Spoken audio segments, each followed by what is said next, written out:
Pozdravljene, spoštovani gledalke in cenjeni gledalci. Poznavalci šolskih sistemov po Evropi povedo, da ima Slovenija na tem področju kar nekaj posebnosti. Med te prav gotovo sodi sistem glasbenega izobraževanja, ki je del javnega šolstva. S kakšnimi izzivi se srečujejo nižje glasbene šole, pa nam bo povedala ravnateljica Idrijske glasbene šole Tonja Brenčič-Lapajne, ki jo prav lepo pozdravljam v našem studiu. Dobrodošli. Pozdravljeni.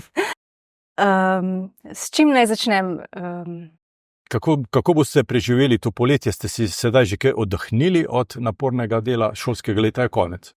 Šolskega leta je konec. Ravno danes se ukvarjam z oddajo dokumentacije. Učitelji še oddajajo spričevala učencem, ki še niso prišli po spričevala. Z nekaterimi še opravljamo letne razgovore. Potem seveda sledijo še razpisi za nova delovna mesta. Potem seveda nas čaka še priprava na novo šolsko leto. Potem seveda pa še sledijo razna presenečenja, ki se seveda dogajajo med počitnicami, ki priletijo ponavadi sredi avgusta. To so kakšna odpoved kakšnega delovnega razmerja, nepričakovano. In takrat se moramo seveda pripraviti na iskanje novega delavca in bomo videli, kaj nas še lahko doleti. Delo ravnatelja ni dolgočasno.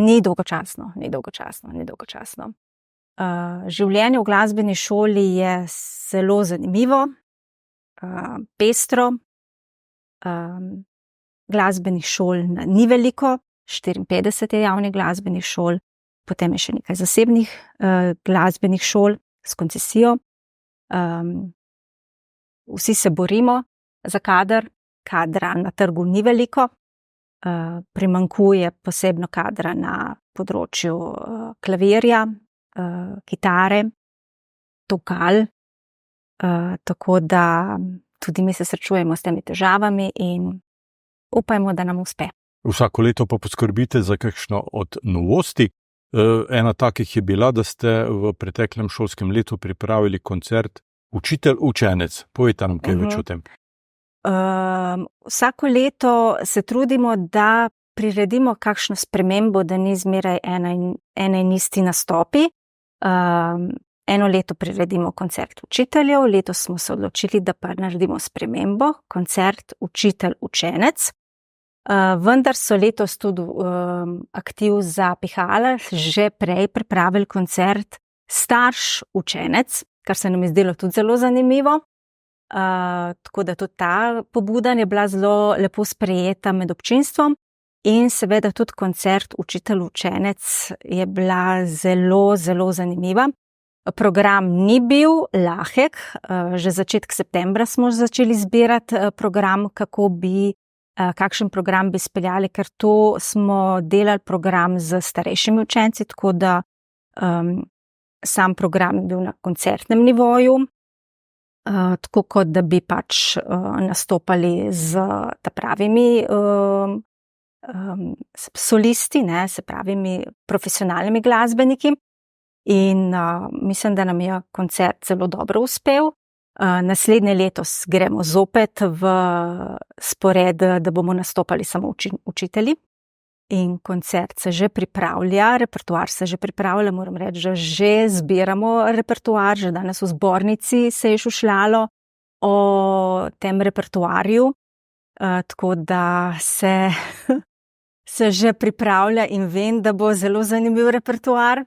Tudi težaven, tako da vsaj jaz z mojega področja vem pevskega, da bom mogla že zdaj poleti začeti trenirati, če bom to stvar hotela speljati, ker bom rabila zelo, zelo dobro kondicijo, da bom to speljala čez.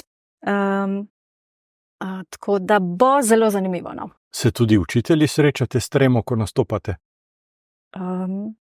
Ja, seveda. Se srečamo in tudi učenci se srečajo s tremo in ko jih to je pač del vsakdana. Najboljši učenci iz nižje glasbene šole odidejo, če se tako odločijo, na konzervatorij. Koliko učencev letos pošiljate v ta zavod? Zopet 3. In ponosni smo, da so se odločili za ta korak. In veseli smo tudi tega, da se odločajo pač zelo različno za inštrumente in da gre letos eden na teoretski oddelek. In se mi zdi, da temu učencu tudi paša, da se je odločil za ta inštrument in za to smer in ga tudi vidim na tem področju, da bo lahko uspešen. Prav tako eden gre na jazz kontrabas in eden na trobento. Sicer pa ste imeli v šolskem letu okrog 300 učencev, ki so naredili opravili 150 nastopov in 1500 glasbenih točk. Ja. To je zelo veliko. To je zelo veliko. Med temi 150 nastopi je treba upoštevati, to so izvenšolski nastopi, to so različna sodelovanja zunanjimi izvajalci, se pravi tudi, ko nastopamo na raznih tekmovanjih v sodelovanju z Zvezo primorskih glasbenih šol, z drugimi šolami po Sloveniji, za razna tekmovanja in vse to se šteje v to statistiko. Imate 28 učiteljev? Tako je. Je pa res, da se jih večino vozijo drugje. Ja, najdaljšo vožnjo opravi učitelj Tokal, ki se pripelje 4-krat na teden iz Kopra. Iz Kopra v Idrijo. In v Cerkno. 2-krat na teden v Cerkno in 2-krat na teden v Idrijo. In ravno ta nas v polovičnem deležu zapušča in odhaja v Sežano. Mu bo nekoliko bližje. Ja, 15 minut bom imel samo do službe. Ja. Polovica ostaja v Idriji, polovica pa odhaja. Ja. Kaj to pomeni za stroške? Za stroške, polovično bodo še zmeraj, ne? Ne, načeloma za vse učitelje, ki se vozijo. Ja. Najbrž je to večji strošek. Strošek je tako velik, da finančna bremenitev za občino je tako velika, da vse, kar dobimo od občine, gre za potne stroške. Ja. S tako situacijo, naprimer glasbene šole v Ljubljani, kjer so pač vsi doma, skoraj vsi, no? Ja. Lažje preživijo. Ja. Lažje preživijo. Ja. Ste v nekoliko neenakopravnem položaju. Ja. Starši plačujejo okrog 30 evrov na mesec šolnine. Ja, za materialne stroške. Za materialne stroške in še 12 evrov za inštrument. Ja. Ne izposojate pa vseh, najbrž klavirja ne izposojate. Tudi izposojamo, tudi klavir. Tudi klavir izposojamo, en klavir v Cerknem in en klavir v Idriji. Izposojamo tako, da en klavir zdaj v Idriji pride nazaj in en klavir v Cerknem čaka na izposojo. Ja. Tako da 2 klavira boste zdaj spet na razpolago za izposojo. Pouk orgel imate pa samo v Cerknem, ker je inštrument samo v Cerknem. Cerknem, ja, sam nismo dobili nobenega učenca, da bi se upisal na orgle. Ni zanimanja? Ne. Mogoče se z leti to popravi? Upajmo. Največ zanimanja pa je, kot vidim, še vedno za klavir. Imate 65 učencev na klavirju, potem 32 na kitari, 28 na flauti, 21 na violini. Je to ta vrstni red zanimanja? Tako, ja, tak je vrstni red, to je tudi statistika po Sloveniji, vendar lahko rečem, da trenutno je še 10 prostih mest na klavirju. Tako da so še prosta mesta, tako da se učenci še zmeraj lahko prijavijo na klavir, da so še odprta mesta. Imate tudi nekaj zanimivih inštrumentov. Mislim, da 2 učenca se učita igranje na evfoni. Kakšen inštrument je to pravzaprav? To je pomanjšana tuba. Bariton? Tako, bariton. Bariton. Ja. Tako. To je v pihalnih orkestrih in v narodno-zabavnih sestavih so ti baritoni. Ja. Vaši učenci na tekmovanje hodijo redno, vsako leto, in tudi nekaj nagrad ste dobili, na te ste ponosni, kot ste mi rekli. Ja. 32 nagrad, 9 zlatih, 20 srebrnih, 3 bronaste. Kje vse? Po celi Sloveniji, večinoma hodijo po Sloveniji na tekmovanje, zato ker je predrago, da bi hodili v tujino, a ne, predragi so ti potni stroški. Pa tudi se udeležujejo tudi teh tekmovanj, na katere pošlješ samo posnetke. Covid nam je prinesel to možnost, da se zdaj pošilja tudi prek spleta, posnetke na te tekmovanja. In tako so pošiljali na ta Open World Competition posnetke teh komornih zasedb in so bili zelo dobri te naše komorne skupine, tako da so dobili nagrado, da zdaj grejo v Makedonijo. Septembra naša komorna zasedba so bili zlati. Tako da bili so v Muti, naši učenci, Radlji ob Dravi, na Temsigu, na Tartini, na tekmovanju in še na vseh ostalih, tako da mislim, da so zelo uspešni in jaz vem, da naslednje leto bodo spet, zdaj je razpis šel za Temsig naslednje leto, so pihala, klavir, petje naslednje leto zopet, tako da jaz vem, da bomo tudi naslednje leto se udeležili tekmovanja in da bomo zopet ponovili dober rezultat. Je pa za vsakim takim tekmovanjem, za vsako udeležbo je nekaj dela, priprav, nekaj truda. Tako, tekmovanje se začne z razpisom, se pravi, priprave se začnejo že danes. Tako da učenci glasbene šole tudi poleti včasih igrajo. Tako.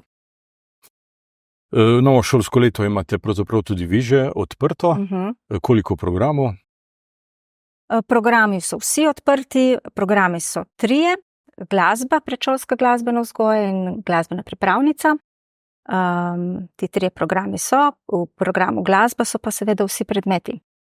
Klavir, pihala vsa, trobila, petje, vsi ti predmeti so odprti in vabljeni so vsi, ki se želijo vpisati. Vsak otrok mora tudi čez ne ravno sprejemni izpit, ampak preizkus glasbenih sposobnosti. Ja. Če je nadarjen. Mislim, ne. Sploh ne bi jaz rekla temu glasbena nadarjenost. Ne, tukaj jaz ne bi rekla glasbena nadarjenost. Rekla pravzaprav bolj za en osebni kontakt, da se malo spoznamo, da se malo srečamo, da se vidimo, da se malo pogovorimo. Ta prvi osebni stik, glasbena nadarjenost, tukaj sploh nima nobene posebne note, ker ima vsak lahko kakšno prvo stisko, to se šele potem razvije. Ne, o tem glasbeni nadarjenosti sploh ne bi govorila. Čeprav vsi otroci doma nekaj pojejo, a pojejo prave pesmi? Ja, ne vem, kaj pojejo današnji otroci doma, ne? O tem bi se dalo marsikaj diskutirati, kaj današnji otroci pojejo. Jaz vem, kaj so peli moji otroci doma in kaj pojejo moji vnuki doma. To tudi vem, kaj pojejo moji vnuki doma. Kaj pojejo današnji otroci doma, pa ne bi vedela, ker nisem pri njih doma. Ampak naj bi peli otroške pesmice, to bi bilo najboljše. A ne te pesmice, ki so pisane za njih, to bi bilo dobro. Nekateri pedagogi opozarjajo, da če se majhni otroci ukvarjajo s prezahtevnimi skladbami iz pop žanra ali česa podobnega, to pravzaprav ni koristno, ne? Ali je koristno ali ni koristno, to bi zdaj spet, ne vem, ali je to zdaj, ali kaj škodi ali ne škodi. Človeški glas je samo eden, ne, in je dan samo nama, ne, človeški glas je tako lep in je prav poseben, ne, in otroški glas je pa namenjen otroškemu petju, ne, in otrok ne poje pesmice v njegovem obsegu, se pravi, in v melodijah pač, ki so namenjene njemu, in zato so tudi pesmice napisane za njega, ne, in te pesmice so, vsi vemo, katere so, ne. Janez Bitenc jih je napisal in dajmo jih prepevati, ne. Kuža pazi, lisička je prevzvita zver, mislim, ne bom jih zdaj naštevala, ne. Metuljček, Cakinček in tako dalje, ne. Sej jih vsi poznamo, ne. V šolskem letu, ki je pred nami, pred vami še posebej, boste imeli tudi otroški zbor, mislim, da v povezavi s Evropsko prestolnico kulture. Ja. Za ta namen bo ustanovljen otroški pevski zborček.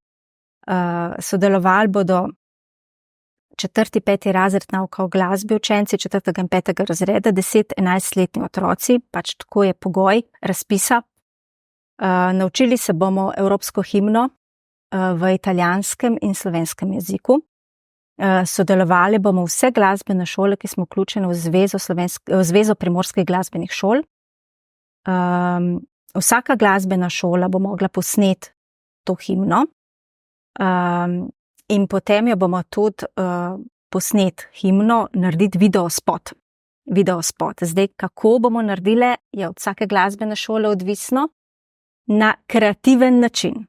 In to video spot se bo potem postavilo na neko platformo na YouTube kanalu in na tej platformi se bo to stran všečkalo in tisti posnetek, ki bo dobil največ všečkov, bo potem zmagal. Bo pa tudi neka strokovna žirija, in ki bo ocenjevala ta posnetek in potem tista glasbena šola bo potem sodelovala skupaj z zborčkom še iz italijanske strani, ker bo tudi italijanske glasbene šole sodelovale, in skupaj bodo potem v teatru Verdi v Gorici skupaj zapele to skladbo, se pravi evropsko himno, ob spremljavi orkestra La Fenice 23. maja 2025 bodo to pesem zapele. Tako, v praznovanju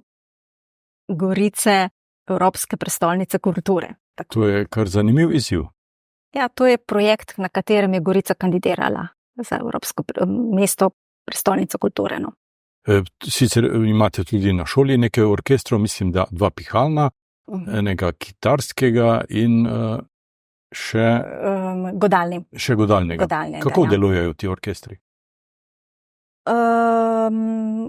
Se pravi, idrijski deluje ob torkih, cerkljanski v ponedeljkih, ob sredah imamo godalnega in ob petkih kitarskega. Vsi delujejo po urniku, vsak pripravi koncert po zimi ob božičnem času in letnega v poletnem času.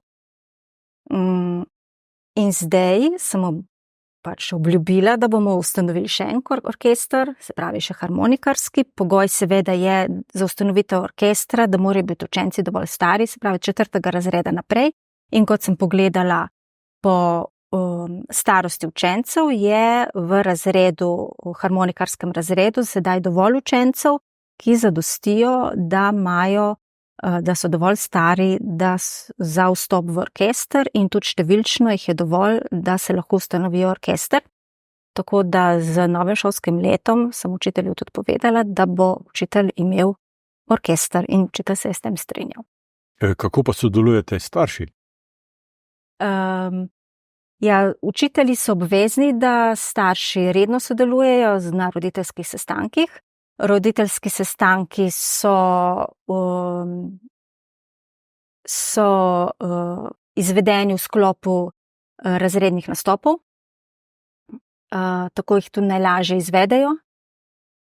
Drugače pa imamo svet staršev in pa roditeljske sestanke v začetku šolskega leta.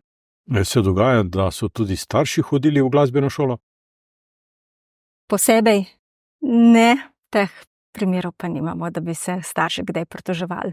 Ne, imel sem v mislih situacijo, ko so tudi starši hodili pred 20 leti, naprimer, v glasbeno šolo, pa sedaj njihovi otroci hodijo v glasbeno šolo. Aha, na tak način, ja, tako pa ja, da so bivši učenci staršev, tako pa ja.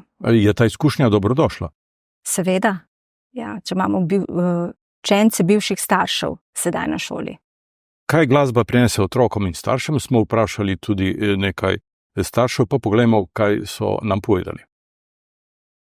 Glasba je v življenju naše družine prinesla eno luč, bom rekel, predvsem iz vidika, ko vidiš, kako tvoj otrok napreduje tudi na tem področju. Ko se nekako vsi ti elementi, se pravi nadarjenost otroka, glasbena šola, vrhunska profesorica in celotno okolje združijo v neko celoto, ki na koncu privede tudi do uspešnega zaključka glasbene šole. Da je Zarja hodila v glasbeno šolo, je nenazadnje tudi meni ogromno pomenilo, ker sem jaz kot nek samouk dobil priložnost tudi nastopal v glasbeni šoli. Posebne dogodki so bili pa tudi, doživetje so bile pa tudi ta nastopi v okviru godalkarjev, ker sem jaz igral kitaro pač pri teh uličnih nastopih. In to moram reči, da je bilo kar super sprejeto na idrijskih ulicah ob čivkarskem prazniku in nekih drugih dogodkih. V našo družino je glasba prišla čisto po naključju. In sicer mi smo našega Filipa, ki je najstarejši, vprašali: Filip, ti bi hodil v glasbeno šolo? In je rekel, ja, lahko, čist sproščeno. Ne, jaz ne, moj mož nisva nikoli hodila v glasbeno šolo. In če je to izpadlo na začetku kot neka taka zabavna pustolovščina, nam je to ful spremenilo življenja. Jaz vedno pravim, da tisti dan, ko je klavir prišel v našo hišo, se je naš dom spremenil. Ker je to res taka lepa pot, na kateri smo imeli zelo veliko tudi sreče. In jaz bi rekla, da tukaj odločilno vlogo je imela učiteljica Tatjana, ki je toliko ene ljubezni do glasbe pa do inštrumenta prinesla, da je pravzaprav vse nas zaljubilo v glasbo. In jaz si danes sploh ne predstavljam, kje bi bili brez te poti. Tako pravijo starši, kako bi komentirali? Ja, da je čista resnica to, kar je povedala gospa Maša. Ja, tudi učiteljico Tatjano zelo pogrešamo, ne? Učiteljica Tatjana je bila ena učiteljica z veliko začetnico. Bi se rada kar vrnila nazaj par let, ko je bila učiteljica Tatjana naša kolegica na šoli. Tudi mi jo pogrešamo, ne? Tako da ja. Nekateri starši bi pričakovali, naprimer, da bi se lahko njihovi otroci v glasbeni šoli učili tudi inštrumentov za rock zasedbo. Ja, za rock zasedbo bodo mogli še počakati do 1. septembra 2025, ko bo odprt program za jazz v nižjih glasbenih šolah, uradno. In takrat boste vzeli ta program? Seveda, ko bomo vzeli, če bo tudi, ko bomo odprli program, pa da se bo kdo prijavil za to, kadar imamo, ne? Kadar imamo, se moramo tudi učence dobiti. Blizu jazzu, kar pa ni isto, je tudi program, naprimer, zabavne glasbe, bodisi petja zabavne glasbe. To ne moremo enačiti z opernim petjem, ne? Ja, petje zabavne glasbe bi bil lahko samo nadstandard. Petje zabavne glasbe lahko samo nadstandard, kar pa pomeni drugega financerja, a ne, in cena je druga. Potem so pripravljeni plačati to ceno. Cena pomeni 3-kratni znesek, kakršen je sedaj, a ne. Tako da to je. Kaj pa programi narodno-zabavne glasbe? Narodna zabavna glasba, kaj si predstavlja pod narodno-zabavna glasba? Zdaj smo odprli program diatonične harmonike, kar je reden program v glasbeni šoli, a ne. Dobili smo 2 kandidata. A ne, predstavljali smo si, da bo dosti več, ker to pa je reden program. Predstavljali smo si dosti več, da bo dosti več zanimanja, pa ni bilo takega navala, a ne. Tako da, no, bomo videli. To bi verjetno šlo lahko v sklop komorne igre. Če bi bili inštrumenti pokriti, ne? Tudi smo imeli že narodno-zabavni ansambel. Samo problem pri teh narodno-zabavnih ansamblih je to, da otroci nimajo časa pri komorni igri, ne. Bolj je problem to, čas je problem pri otrocih, ne, ker imajo ti otroci, ki imajo že tako da inštrument, ne, pa so ponavadi še v orkestrih in ponavadi zmanjka časa še za komorno igro, za take stvari, ker so ponavadi taki otroci pridni in so v dostih zasedbah in je tukaj tudi šola in so polno zasedeni. Zasedeni, ja. Kako pa je s poučevanjem odraslih? Poučevanje odraslih nikoli nobenemu ne zapiramo vrat. Če bi kdo prišel, pa bi vprašal, bi se sigurno našla kakšna rešitev. Samo priti je treba povprašati. Baletni oddelek je bil pred leti tako zamišljen, potem pa ni shodil. Baletni oddelek je stvar občine, da mora rešiti najprej prostor. Mislim, da tukaj je problem prostora, ker je treba zagotoviti baletni prostor in tukaj je, ne vem, kam bi ga dal.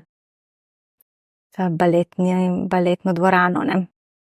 Si ne predstavljam, drug problem pa jaz vidim v kadru. Z baletniki, ko poslušam ostale glasbene šole, kako se pogovarjajo o tem, da ni kadra, baletnega učitelja, jaz ne bi rada zagrizla v kadrovski problem z iskanjem kadra. Nekatere glasbene šole imajo poleti tudi poletne šole, poletne tečaje. Vi se s tem še niste soočili? Ja, imajo poletne šole. Mislim, da teh poletnih šol je zelo veliko tle okrog in priporočam učencem, naj se jih udeležujejo in ne bi se pa rada s tem ukvarjala še s tem.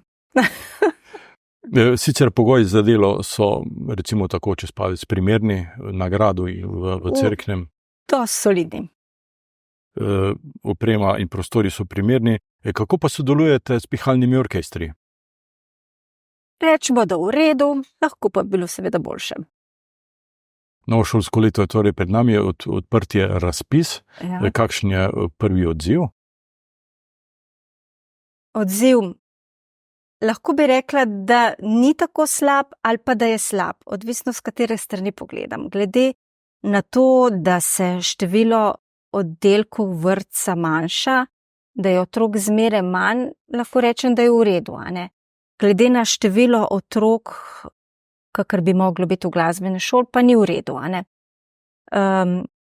Manjka nam še 20 otrok. Jaz upam, da se bo nabralo do septembra, da bomo lahko štartali s to kvoto, drugače bomo morali pač število otrok zmanjšati. Ne? Sodoben način življenja najbrž ne daje več takega pomena učenju glasbe. Mislim, da je, če primerjam z Logatcem ali pa z Ajdovščino, kjer se veliko ljudi preseljuje v njihove občine, v Idriji ni tega. V Idrijo se ne preseljujejo, ali pa v občino Cerkno tudi ne, tako kot v Logatec ali pa v Ajdovščino, tako da mislim, da je bolj ta trend, ne mislim, da smo občina, kjer se pač ni nekega preseljevanja novih prebivalcev, ne. Ampak je bolj odseljevanje. To je moje mnenje. In to se pozna na vseh programih? To se pozna tudi tle, ja. Tudi v glasbeni šoli. Tonija Lapanja Brenčič, jaz se vam zahvaljujem za obisk v našem studiu, hvala za ta pogovor in želim vam uspešen začetek novega šolskega leta. Hvala tudi vam za povabilo. Vam, spoštovani gledalke in cenjeni gledalci, pa hvala za pozornost in seveda srečno.